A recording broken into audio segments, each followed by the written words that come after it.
آج کے درس کا آغاز سورہ ملک کی آیت نمبر 19 سے کیا جا رہا ہے۔ پچھلی آیات مبارکہ کے اندر اللہ جل شانہ نے اپنی کچھ نعمتوں کا ذکر فرمایا تھا، جن میں سے ایک زمین کا انسان کے لیے مسخر کر دینے اور زمین کو انسان کے تابع کرنے کا ذکر تھا۔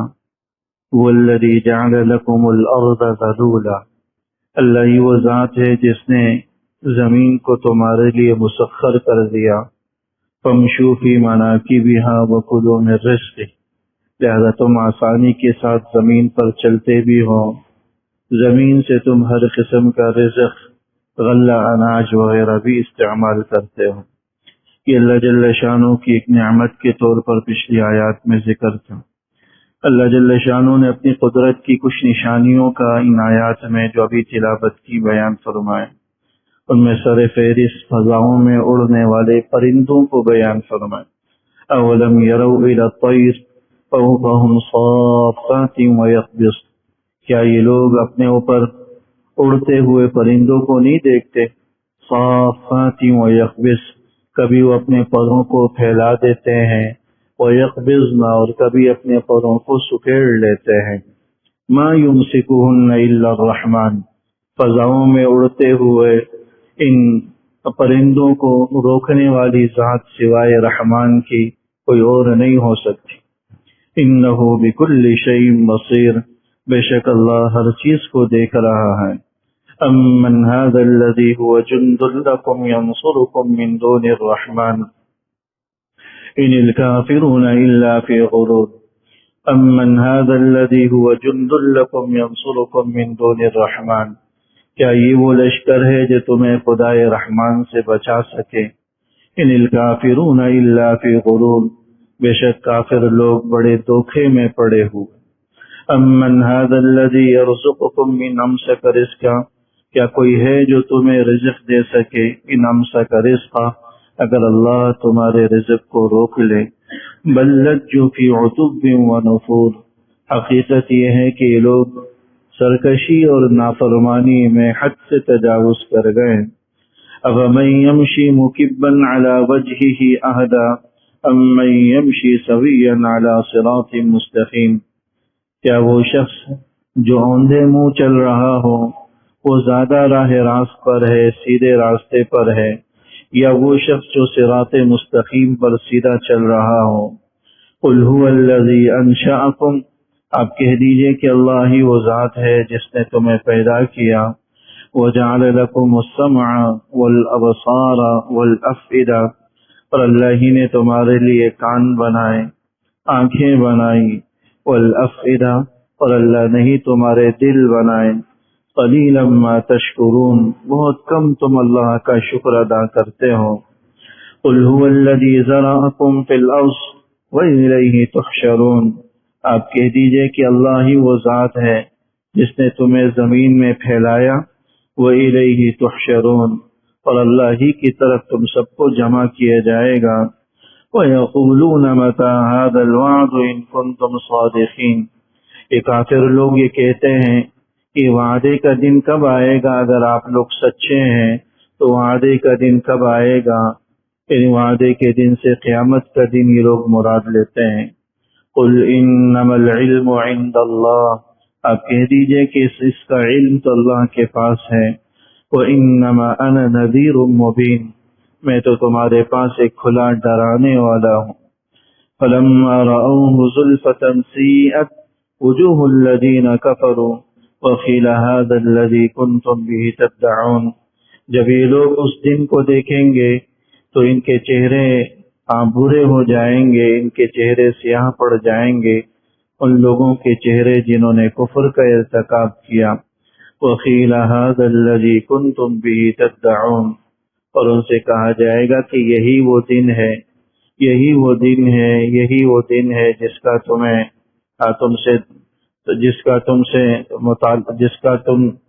کنتم تدعون، جس کے بارے میں تمہیں آگاہ کیا جا رہا تھا، جس کے بارے میں تم جلدی کا مطالبہ کر رہے تھے۔ قل ارأیتم ان اہلکنی اللہ ومن معی او رحمنا، اے پیغمبر آپ کہہ دیجئے ارأیتم ان اہلکنی اللہ، بلا بتلاؤ تو صحیح، اگر اللہ مجھے اور میرے ساتھیوں کو ہلاک کر دے، اور رحمنا یا ہم پر رحم فرما دے، فمن یجیر الکافرین من عذاب علیم، تو کون ہے جو کافروں کو اللہ کی طرف سے آنے والے دردناک عذاب سے بچا سکے۔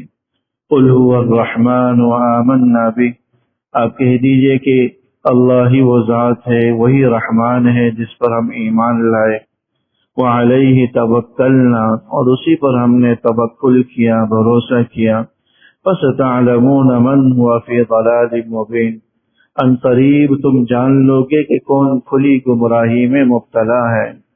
قل ارأیتم ان اصبح ماؤکم غورا فمن یأتیکم بماء معین، اے پیغمبر آپ کہہ دیجئے ارأیتم، ذرا بتلاؤ تو صحیح، اگر تمہارا پانی زمین میں غائب ہو جائے، زمین کی تہ میں چلا جائے، فمن یأتیکم بماء معین، تو اس صاف ستھرے ابلتے ہوئے پانی کو کون تمہارے پاس لا سکتا ہے۔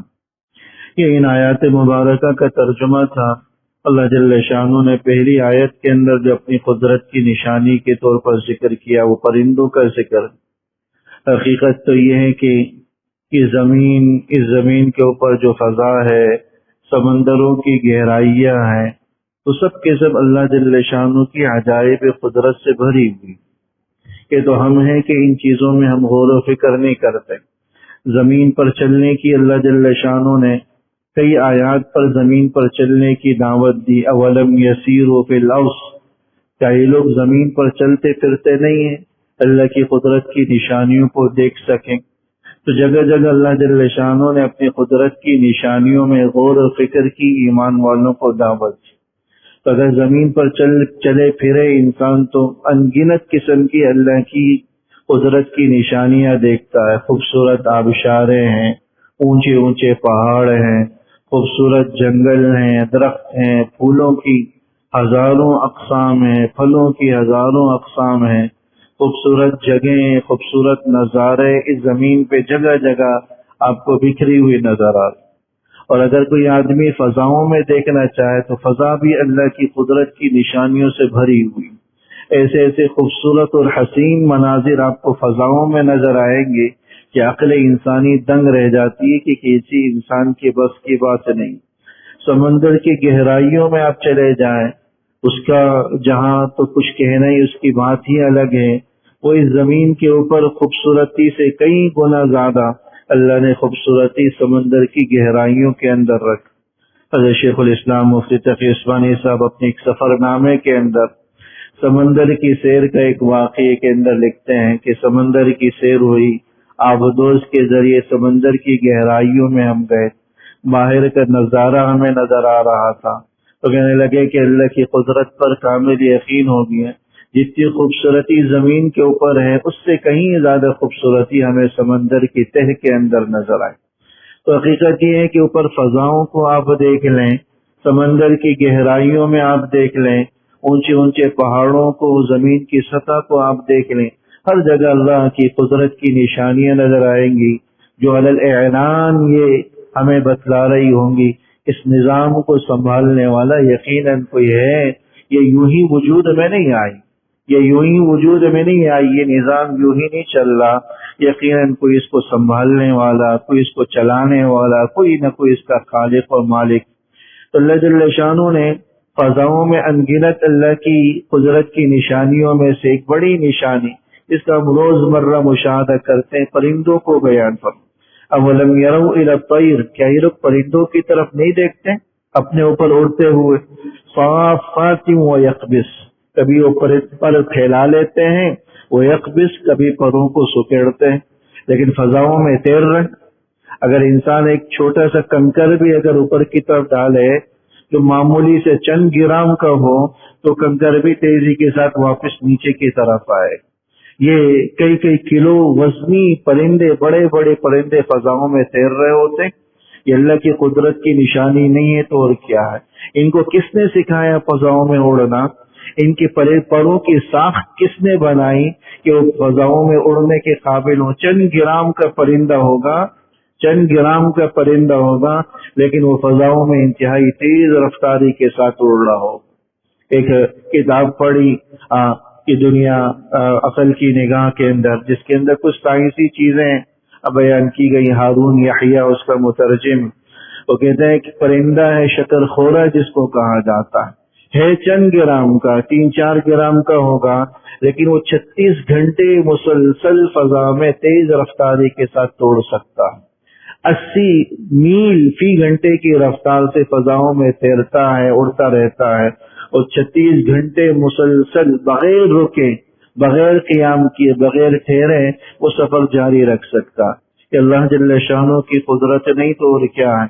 اللہ اسی کی طرف ہمیں دعوت فکر دے رہے ہیں کہ اولم یروا الی الطیر، کیا یہ اپنے اوپر اڑتے پرندوں کو نہیں دیکھتے، صافات و یخبص، کہ بھی اپنے پروں کو پھیلاتے ہیں، کبھی اپنے پروں کو سکیڑتے ہیں، ما یمسکہن الا الرحمن، سوائے رحمان کے کون ہے جو انہیں روک سکے؟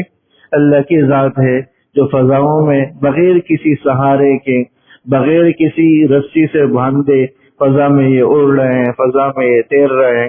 انہ بکل شیء بصیر، جس طرح اللہ کی ذات ان کو روکے ہوئے ہیں، ایسے ہی پورے نظام عالم کو اللہ کی ذات نے سنبھالا ہوا۔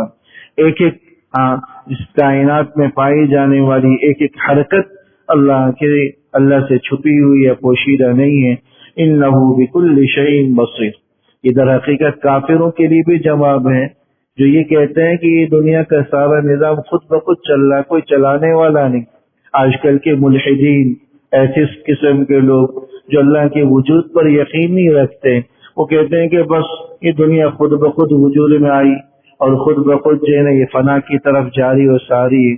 اگر اللہ کی قدرت کی نشانیوں کو دیکھا جائے تو انسان کا ایمان کامل بلکہ مضبوط ہو جاتا ہے کہ جس طرح اللہ نے اپنی قدرت کی نشانیوں کو سنبھالا ہوا ہے، اس نظام کو سنبھالا ہوا، یہ نظام کا ایک ایک پرزہ ہمیں علی الاعلان اس کی خبر دیتا ہے کہ کوئی ہے وہ ذات جو اس کو سنبھالی ہوئی ہے۔ انہ بکل شیء بصیر، بے شک اللہ ہر چیز کو دیکھ رہا ہے، ہر چیز اس کی نگرانی میں۔ اللہ نے اگرچہ ہر مخلوق کے اندر کچھ نہ کچھ صفات رکھی ہیں، کوئی اڑنے کی صفت کا حامل ہے، کوئی تیز رفتاری سے دوڑنے کی صفت کا حامل ہے، کوئی تیز رفتاری سے رینگنے کا حامل ہے، کوئی سمندروں کی تہوں میں تیزی کے ساتھ چلنے کا حامل ہے۔ مچھلیوں کے اندر اللہ نے یہ صفت رکھی کہ وہ سمندر کو چیرتے ہوئے تیرتی ہیں۔ پرندوں کے اندر اللہ نے یہ صفت رکھی کہ وہ ہواؤں کو تیرتے ہوئے، چیرتے ہوئے تیزی کے ساتھ دوڑ رہے ہوتے ہیں۔ رینگنے والے جانور، تیزی سے بھاگنے والے جانور، ایک انسان ہے جو اللہ جل شانہ نے ان ساری مخلوقات کی صفات کو اس کے اندر جمع کر دی۔ انسان کو اللہ نے عقل دی، اس عقل کے ذریعے اس نے تمام مخلوقات کے اندر موجود صفات کو حاصل کرنے کی کوشش کی اور حاصل بھی کر لی۔ ایسے جہاز بنا دیے جو ہواؤں کو چیرتے ہوئے پرندوں کی رفتار کی مانند فضاؤں میں تیر رہے، ایسے جہاز اور آبدوزیں بنا دی کہ سمندروں کے اندر وہ سمندر کے سینے کو چیرتے ہوئے تیر رہے ہوتے ہیں، گھوڑوں کی مانند ان کی سواریاں دوڑ رہی ہوتی۔ اللہ نے عقل ایک ایسی چیز انسان کو عطا کی، اس کے ذریعے انسان نے ساری صفات کا جو تمام مخلوقات کے اندر اللہ نے تقسیم کر رکھی تھی، ایک انسان کو اللہ نے عطا فرما دی۔ دیکھیں ہزاروں ٹنوں وزنی جہاز ہیں جو سینکڑوں لوگوں کو لے کر جو ہے نا فضاؤں میں تیر رہے ہیں۔ اللہ جل شانہ نے ہی انسان کے اندر یہ عقل رکھی کہ اس نے اپنی عقل کے توسط سے یہ چیزیں وجود میں لائی، ان چیزوں کو بنایا، ان کا اختراع کی۔ اللہ جل شانہ کی قدرت کی یہ یوں کہہ لیں کہ اللہ جل شانہ کی قدرت کی بڑی نشانی ایک انسان کی عقل بھی۔ اس عقل کا ہی سہارا لے کر انسان کو اپنے رب کو پہچاننا چاہیے اور اپنے رب کی اطاعت اختیار کرنی چاہیے۔ امن هذا الذي هو جند لكم ينصركم من دون الرحمن، کون سا ایسا لشکر ہے جو خدا رحمان کے مقابلے میں تمہاری مدد کر سکے؟ اگر اللہ ہلاک برباد کرنا چاہے تو دنیا کی کوئی طاقت نہیں بچا سکتی، دنیا کا کوئی لشکر نہیں بچا سکتا۔ ایسی ایسی طاقتور قومیں تھی جو یہ کہا کرتی تھی کہ من اشد منا قوہ، ہم سے کون ہے جو طاقت میں زیادہ ہو، لمبے قد و قامت کے حامل، لمبے ڈیل ڈول کے حامل، انتہائی طاقتور مخلوق، انتہائی قوت کے حامل افراد، لیکن اللہ جل شانہ نے ان سب کو تباہ و برباد کیا۔ جب اللہ جل شانہ کی طرف سے وقت آ جاتا ہے، عذاب کی تنبیہ ہو جاتی ہے، تو دنیا کا کوئی لشکر، دنیا کی کوئی طاقت انہیں اللہ سے نہیں بچا سکتی۔ یہ کافروں کو تنبیہ ہے کہ جس طاقت پر، جس بل بوتے پر تم ناز کر رہے ہو، جن وسائل اور اسباب کو دیکھ کر اگر اللہ ان سب کو تباہ کرنا چاہے تو اللہ کے جل شانہ کو کوئی نہیں روک سکتا۔ انسانوں نے ایک بڑا جہاز بنایا ٹائٹینک کے نام سے، بنانے والے کا یہ دعویٰ تھا کہ کچھ بھی ہو جائے، دنیا ادھر سے ادھر ہو جائے، زلزلے آ جائیں، طوفان آ جائے، لیکن یہ جہاز ڈوبنے والا نہیں۔ وہ اپنا پہلا سفر بھی مکمل نہیں کر سکا، کیونکہ انسان اس کے ذریعے اللہ کی طاقت اور قوت کو چیلنج کر رہا تھا۔ جب کھل کر اللہ کے مقابلے میں آ جاتا ہے تو پھر اللہ اپنے عجائبات کو دکھاتا ہے، اپنی قدرت کا مظاہرہ لوگوں کے سامنے کرتا ہے، کہ جس کے بارے میں یہ دعویٰ تھا کہ بڑا سا بڑا زلزلہ آتا ہی نہیں ہو سکتا، ایک برف کے تودے سے ٹکرا کر وہ زمین بوس سمندر کی تہ میں چلا گیا اور سب ٹکڑے ٹکڑے ہو گئے، غرق آب ہوا۔ امن هذا الذي هو جند لكم ينصركم من دون الرحمن، کون سا ایسا لشکر ہے جو خدائے رحمان کے مقابلے میں تمہاری مدد کر سکے؟ یہ کافر لوگ ان الکافرون الا فی غرور، بڑے دھوکے میں پڑے ہوئے، یہ دنیا کی طاقت کو، دنیا کے وسائل کو، دنیا کے اسباب کو سب کچھ سمجھ رہے ہیں، جبکہ محض دھوکے کے سوا کچھ۔ ادھر حقیقت ہم اور آپ کو بھی تنبیہ کہ دنیا کی جتنی بھی زیب و زینت کی چیزیں ہیں، دنیا کے جتنے بھی مناصب اور عہدے ہیں، بھلے وہ عہدہ کتنا ہی طاقتور کیوں نہ ہو، وہ وقتی ہے، عارضی ہے، فنا ہونے والا ہے، کیونکہ یہ دنیا ہی در حقیقت دھوکے کی جگہ ہے جو ہمیں اپنی آخرت سے غافل کرنے والی۔ امن هذا الذي يرزقكم ان امسك رزقا، بھلا بتلاؤ تو صحیح، کون ہے جو تمہیں رزق دے سکے اگر اللہ رزق کو روک لے، اگر اللہ جل شانہ روک دے تو کون ہے جو انسان کو رزق دے سکے، انسان کو روزی دے سکے؟ بل لجوا فی عتب و نفور، حقیقت یہ ہے کہ یہ لوگ نافرمانی میں اور سرکشی میں، لجو کا معنی آتا ہے حد سے تجاوز کر گئے ہیں، انتہائی دور نکل گئے۔ ایک طرح سے ان آیات کے ذریعے مشرکین مکہ کو بھی تنبیہ کی گئی۔ مشرکین مکہ کے پانی کا اور رزق کا جو سارا جال و مدار تھا وہ مکے کے چند چشموں اور کچھ اسفار پر تھا۔ ان سفروں کے ذریعے وہ رزق حاصل کیا کرتے تھے، ان چشموں کے ذریعے وہ پانی حاصل کیا کرتے تھے۔ بارشیں ان کے لیے انتہائی ضروری تھی، جب کبھی بارشوں کے اندر بندش لگ جاتی، اللہ بارشوں کو روک لیتا، وہ چشمے خشک ہو جاتے، سوکھ جاتے، تو ان کے جان کے لالے پڑ جاتے تھے۔ بعض روایات کے اندر یہ قحط سالی کا واقعہ بھی کہ ان کے جانور تک بھوکے مرنے لگے، پیاس سے مرنے لگے۔ حضور علیہ الصلوۃ والسلام کے پاس جا کر انہوں نے دعا کی درخواست کی۔ آپ علیہ الصلوۃ والسلام نے اپنی رحم دلی اور اپنی شفقت کی وجہ سے ان کے لیے دعا کر دی، حالانکہ وہ آپ کی جان کے در پہ تھے، تو اللہ نے بارشیں نازل فرمائی۔ امن هذا الذي يرزقكم ان امسك رزقا، کون ہے جو تمہیں رزق دے سکے اگر اللہ رزق روک لے؟ بل لجوا فی عتب و نفور، حقیقت یہ ہے کہ یہ سرکشی میں اور نافرمانی میں بہت دور نکل گئے ہیں۔ افمن یمشی مکبا علی وجہہ اہدی ام من یمشی سویا علی صراط مستقیم۔ مکبا علی وجہہ اس آدمی کو کہا جاتا ہے جو اوندے منہ چل رہا ہو۔ اللہ جل شانہ نے صاحب ایمان اور کافر کو ایک مثال کے ذریعے سمجھا ہے۔ کافر کی مثال اوندے منہ چلنے والے شخص سے دی گئی ہے، اور ایمان والے کی مثال صراط مستقیم یعنی سیدھے راستے پر چلنے سے دی گئی۔ ایک آدمی منہ کے بل چل رہا ہو، جس کو نہ دائیں کچھ نظر آ رہا ہو نہ بائیں کچھ نظر آ رہا ہو، کچھ پتہ نہیں، اس کا ٹھوکر کھا جانا، اپنی جان کو ہلاکت میں ڈالنے کے بڑے امکانات ہوتے ہیں۔ وہ بالآخر کسی نہ کسی چیز سے ٹکرا کر گر جاتا ہے اور وہ لڑک جاتا ہے، اپنے آپ کو تکلیف پہنچاتا ہے۔ یہی حال ایک کافر کا ہے، وہ غلط راہ پر ہوتا ہے، کسی بھی وقت جو ہے نا وہ اپنے آپ کو تباہی اور بربادی میں ڈال سکتا ہے۔ دنیا کے اندر سے تباہی بربادی نہ بھی آئے تو آخرت کی تباہی اور بربادی تو ایسے آدمی کے مقدر میں ہوتی، جبکہ ایمان والا صراط مستقیم پر ہوتا ہے، وہ دائیں بائیں اور راستوں کی ٹھوکروں سے بھی بچا ہوا رہتا ہے، اور آخرت کی تکالیف اور پریشانیوں سے بھی انشاءاللہ وہ بچا رہے گا۔ افمن یمشی مکبا علی وجہہ اہدی، کیا وہ شخص جو اوندے منہ چل رہا ہو وہ زیادہ بہتر ہے، امن یمشی سویا علی صراط مستقیم، اس شخص سے جو صراط مستقیم پر سیدھا چل رہا ہو۔ صراط مستقیم یعنی سیدھا راستے پر سیدھا چل رہا ہے، اوندے منہ کے بل نہیں چل رہا، وہ سیدھا چل رہا ہے، وہ دائیں بھی دیکھ رہا ہے، بائیں بھی دیکھ رہا ہے، آگے بھی دیکھ رہا ہے، نیچے بھی دیکھ رہا ہے، پیچھے بھی حسب سہولت مڑ کر دیکھ لیتا ہے، وہ ہر قسم کے ٹھوکروں سے اپنے آپ کو حتی المقدور بچا لیتا ہے، تو یقیناً وہ دنیا کی ٹھوکروں سے بھی بچا ہوا، آخرت کے اندر بھی اللہ اس کی حفاظت فرمائے گا۔ قل هو الذی انشأکم، اب کہہ دیجئے کہ اللہ ہی وہ ذات ہے جس نے تمہیں پیدا کیا، وجعل لکم السمع والابصار والافئدہ، تمہارے لیے کان بنائے، تمہارے لیے آنکھیں بنائی، تمہیں دل عطا فرمایا جس سے تم چیزوں کا احساس و شعور کر سکو۔ قلیلا ما تشکرون، حقیقت یہ ہے کہ تم بہت کم شکر اللہ کا ادا کرتے۔ کان، آنکھ، یہ آلات علم ہے، اس کے ذریعے انسان علم تک حاصل کرتا ہے۔ خصوصیت کے ساتھ اللہ جل شانہ نے سمع اور بصر یعنی کان اور آنکھوں کو بیان کیا، کیونکہ سب سے زیادہ علم حاصل کرنے کے لیے مددگار چیزیں یہ انسان کے کان اور انسان کی آنکھیں بنتی۔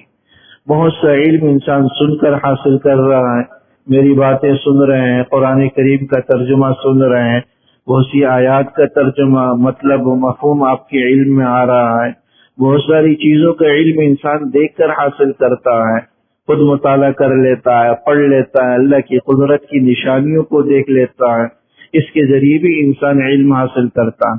تو اللہ جل شانہ ان دونوں چیزوں کو بطور نعمت بیان فرما رہے کہ دیکھو ہم نے ہی تمہیں کان بھی دی، آنکھیں بھی دی ہیں، اس کا تقاضا یہ تھا کہ تم حق کو سنتے، حق کو دیکھتے، لیکن ان کافروں نے ظلم یہ کیا کہ نہ حق کو سنا نہ حق کو دیکھا، بلکہ حق سے اپنے کانوں کو بند کر لیا، اپنی آنکھوں کو بند کر لیا، حق ہونے کے باوجود سنتے نہیں ہیں، حق سامنے ہونے کے باوجود اسے دیکھتے نہیں ہیں، نہ ہی اسے تسلیم کرتے ہیں۔ یہ اللہ کی ناشکری ہے، ناقدری ہے، ان نعمتوں کی بھی ناقدری۔ قلیلا ما تشکرون، حقیقت یہ ہے کہ تم بہت کم شکر اللہ کا ادا کرتے۔ اس سے یہ بات بھی معلوم ہوئی کہ ان نعمتوں کا صحیح استعمال در حقیقت یہی اللہ کی شکر گزاری۔ اللہ کا شکر یہ نہیں ہے کہ انسان زبان سے اللہ تیرا شکر یہ کلمات کہتا رہے، لیکن نگاہیں بھی اس کی غلط استعمال ہو رہی ہوں، زبان بھی اللہ کی نافرمانی میں استعمال ہو رہا ہوں، کان بھی اللہ کو ناراض کرنے والی چیزیں سن رہی ہوں، اور زبان سے معاذ اللہ تیرا شکر کہہ رہا ہوں، یہ کوئی شکر گزاری نہیں، بلکہ تو یہ شکر کا دھوکہ ہے ایک طرح سے۔ اصل شکر گزاری یہ ہے کہ اللہ نے جو اعضاء دیے ہیں ان کا اللہ کے بتائے ہوئے راستوں میں استعمال ہو، کان دین کی بات سننے کے لیے، اچھی بات سننے کے لیے، آنکھیں اچھی بات دیکھنے کے لیے، زبان اچھی بات کو بیان کرنے کے لیے، دل دماغ اچھی بات کا احساس کرنے کے لیے انسان استعمال کرے، یہی ان اعضاء کا شکر۔ لیکن کافروں نے ان اعضاء کا صحیح استعمال نہیں کیا، نہ کانوں کو حق سننے میں لگایا، نہ آنکھوں کو حق دیکھنے میں لگایا، تو اللہ ان کے بارے میں فرما رہے کہ قلیلا ما تشکرون، یہ بہت کم شکر ادا کرتے ہیں، یہ تو اللہ کی نعمتوں کا شکر ادا ہی نہیں کرتے۔ تو پتہ چلا کہ حق سننا، حق دیکھنا اور حق کے لیے ان آنکھوں اور اعضاء کا استعمال کرنا، یہی در حقیقت اللہ کا شکر ادا کرنا۔ شکر ایک عملی چیز ہے، زبانی کلامی چیز نہیں ہے کہ انسان زبان اور جو ہے نا الفاظ سے یا اللہ تیرا شکر کے کلمات کہتا رہے اور اپنے اعضاء و جوارح کو اللہ کی نافرمانی میں استعمال کرتا رہے۔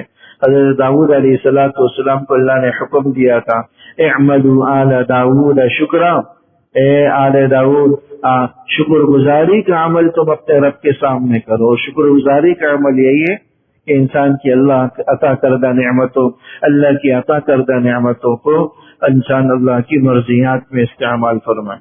قل هو الذی ذرأکم فی الارض، اللہ ہی وہ ذات ہے جس نے تمہیں زمین میں پھیلایا، وَإِلَيْهِ تُحْشَرُونَ، اور اسی کی طرف تم سب کو جمع کیا جائے۔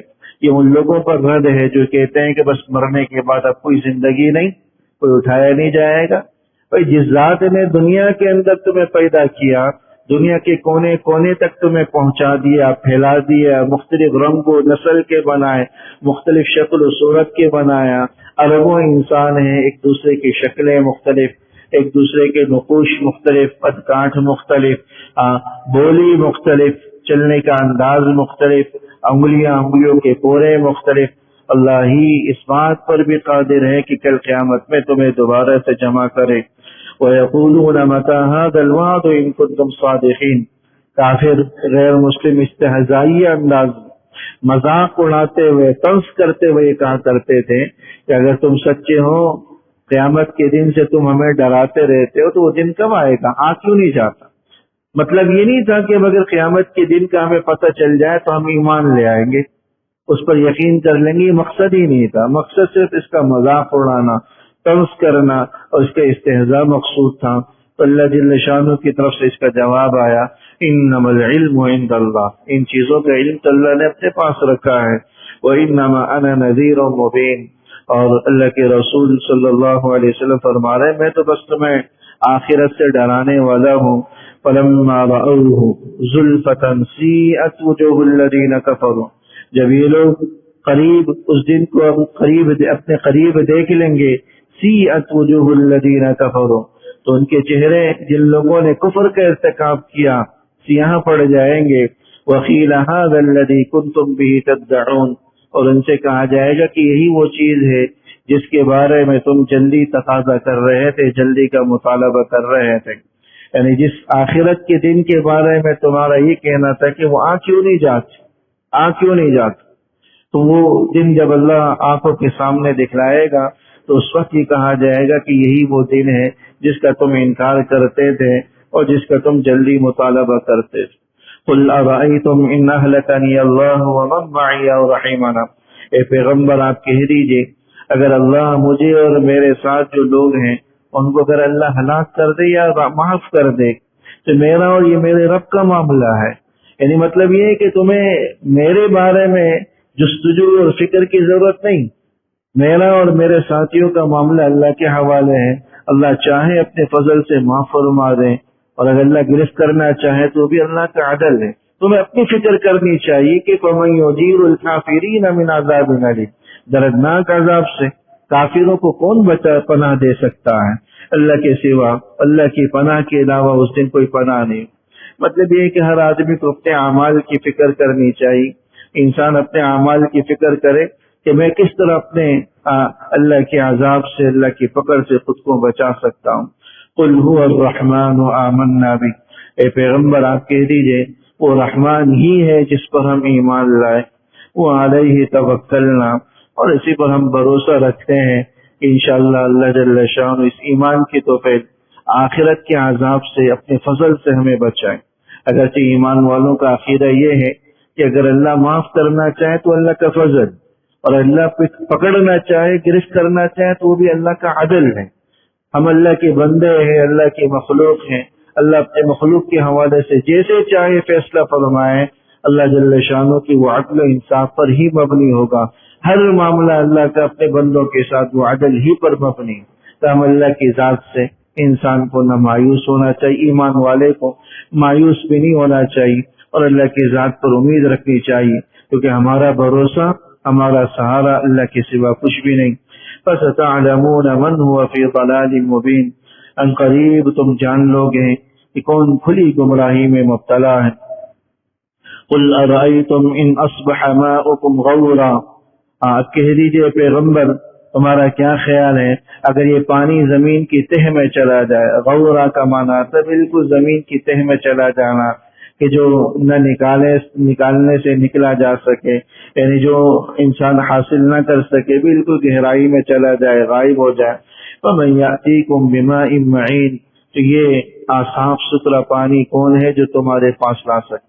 آخر میں اللہ جل شانہ نے اپنی اس پانی کی نعمت کو بھی خصوصیت کے ساتھ بیان فرمایا کہ جو چشموں سے ہم پانی حاصل کر رہے ہیں، نہروں سے حاصل کر رہے ہیں، زمین کھود کر کنووں سے ہم صاف ستھرا پانی حاصل کر رہے ہیں. یہ اللہ کی ذات ہے جو ہمیں عطا کر رہی. اگر اللہ ان سمندروں کو خشک کر دیں، پانی زمین کی تہ میں چلا جائے، اور کنووں کو خشک کر دیں، کنووں میں موجود پانی زمین کی تہ میں چلا جائے، تو انسان کے بس میں نہیں اس قسم کا پانی پیدا کر سکتی. مصنوعی چیز تو نہیں، کوئی مصنوعی چیز نہیں ہے کہ انسان مصنوعی طور پر ان پانی کو وجود دے سکے. اللہ جل شانہ کی انگنت نعمتیں ہم روز و شب استعمال کر رہے ہیں. ان آیات کے ذریعے بھی اسی کی دعوت دی گئی کہ انسان ان نعمتوں کی قدر کرے اور اپنے رب کی اطاعت کرے، اپنے اللہ اس کے رسول کی اطاعت کریں، اللہ اس کے رسول کی نافرمانی سے، ان کو ناراض کرنے والے کاموں سے اپنے آپ کو بچائے. اللہ جل شانہ عمل کی توفیق نصیب. ربنا تقبل منا انك انت السميع وتب علينا انك انت التواب الرحيم. وصلى الله تعالى على محمد وآله وصحبه وسلم. آمين برحمتك.